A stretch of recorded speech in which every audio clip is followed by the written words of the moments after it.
Berdiri, siap berselam. Haleluya. Haleluya. Puji syukur kepada Tuhan karena hari ini kita masuk dalam bab 7. Bab 7 ini merupakan bab terakhir dari pembelajaran kita untuk semester ini. Dan dalam bab terakhir ini, sangat diharapkan anak-anak semua sebagai remaja Kristen akan dapat bersikap lebih terbuka dan memahami orang yang beragama lain. Keterbukaan ini penting karena di masa kini manusia tidak dapat hidup sendiri. Di sekitar kita ada teman, ada sahabat, ada saudara-saudara yang berbeda, bukan hanya dari suku dan budaya saja, tapi juga agama. Perbedaan itu tidak boleh menyebabkan perpecahan ataupun melahirkan prasangka buruk dalam diri kita. Sebaliknya, perbedaan itu merupakan kesempatan kita untuk mempelajari keyakinan agama lain, sehingga kita dapat menghargainya. Kita sebagai remaja Kristen wajib mengasihi sesama dan menunjukkan solidaritas serta kebaikan kepada semua orang tanpa memandang latar belakang agama. Tetapi ingat, solidaritas tidak berarti melebur tanpa batas. Solidaritas terhadap orang yang berbeda agama merupakan wujud cinta kasih kepada sesama yang menjadi hukum utama dalam ajaran iman Kristen. Oke, itu adalah kalimat pembukaan yang lumayan panjang, tapi sangat penting untuk diketahui. Sekarang sebelum lebih jauh lagi, mari kita memuji Tuhan bersama-sama.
Mari kita berdoa.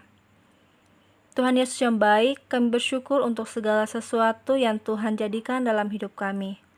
Tuhan, pembelajaran kami saat ini pun kami syukuri.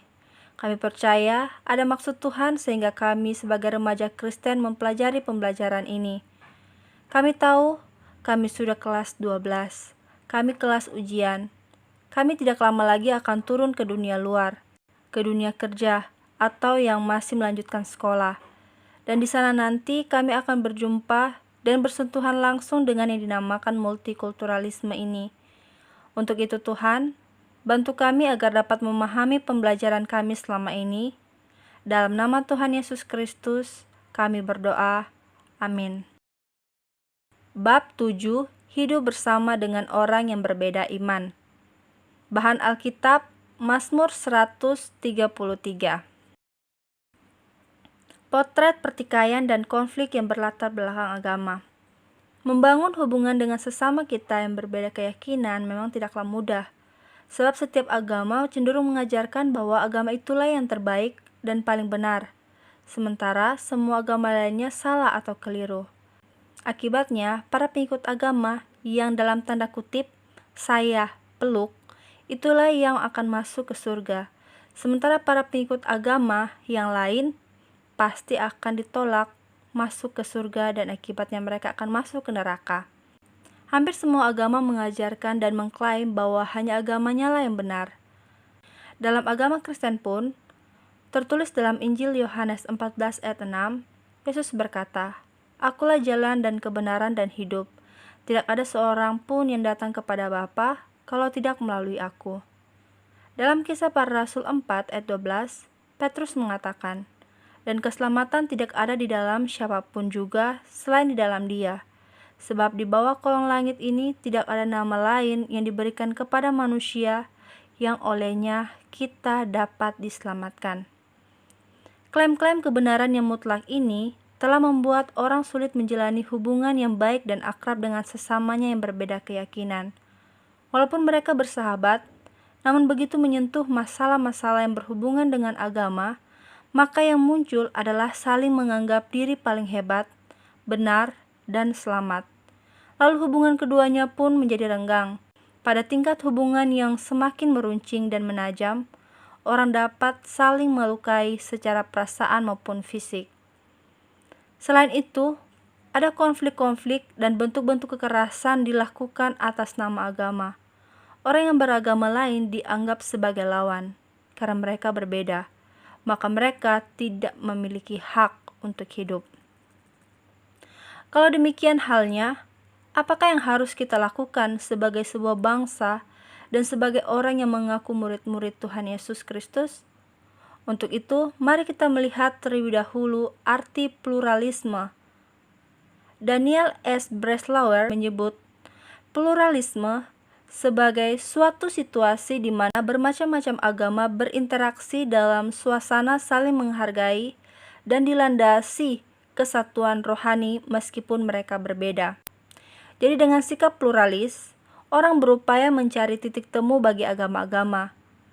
Titik temu bagi terciptanya dialog dan kerjasama adalah kebersamaan setiap pemeluk agama dalam menghadapi serta memecahkan masalah-masalah kemanusiaan bersama. Dalam pluralisme, perbedaan agama-agama diakui, namun bukan untuk diadu domba, melainkan dicari titik-titik perjumpaannya, yang diisi sikap saling menghargai dan kesatuan. Jadi, pada dasarnya, pluralisme tidak menolak perbedaan.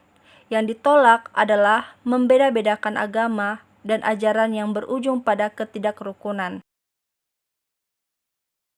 Akan tetapi, pluralisme tidak berarti mempersamakan semua agama. Atau seperti yang sering dikatakan orang, semua agama itu sama saja. Sebaliknya, pluralisme mengakui bahwa agama-agama itu saling berbeda semuanya. Namun, justru karena berbagai perbedaan yang ada itulah, kita didorong untuk membangun jembatan penghubung untuk saling menolong, saling menghargai, dan bekerja sama dalam kerukunan hidup. Pembacaan kita hari ini, Mazmur 133, berbicara tentang persaudaraan yang rukun. Persaudaraan ini mestinya tidak hanya dibangun dengan orang-orang seiman saja, tetapi dengan siapapun juga. Kita terpanggil untuk saling menolong, menopang, dan bekerja sama untuk memecahkan masalah-masalah dan tantangan bangsa kita. Persaudaraan yang rukun lebih banyak dipercakapkan daripada dipraktekkan. Alkitab tidak berbicara tentang kerukunan antar umat beragama secara langsung, tetapi hukum kasih yang diajarkan Yesus Kristus adalah kasih yang melewati batas-batas suku, bangsa, agama, dan budaya. Perintah kasih yang berbunyi, "Kasihilah sesamamu manusia seperti dirimu sendiri," itu bersifat universal, menyeluruh untuk semua orang dimanapun dan siapapun mereka. Mari kita berdoa. Tuhan, Engkau telah menciptakan kami dengan warna kulit dan rambut yang berbeda-beda. Engkau membentuk kami dalam budaya kami yang berbeda-beda. Dan kami menjawab karya-Mu dan kasih-Mu dengan cara yang berbeda-beda pula. Tuhan, tolonglah kami semua untuk mengenali pekerjaan-Mu di dalam diri sesama kami. Juga sesama kami yang beriman dan berkeyakinan yang berbeda dengan iman dan keyakinan kami. Tolonglah kami untuk mengasihi sesama kami, menerima perbedaan-perbedaan di antara kami, bukannya saling bermusuhan. Tolonglah kami untuk hidup dalam kasih yang murni, sehingga dengan demikian boleh memberikan kesaksian hidup bagi kemuliaan nama-Mu. Amin.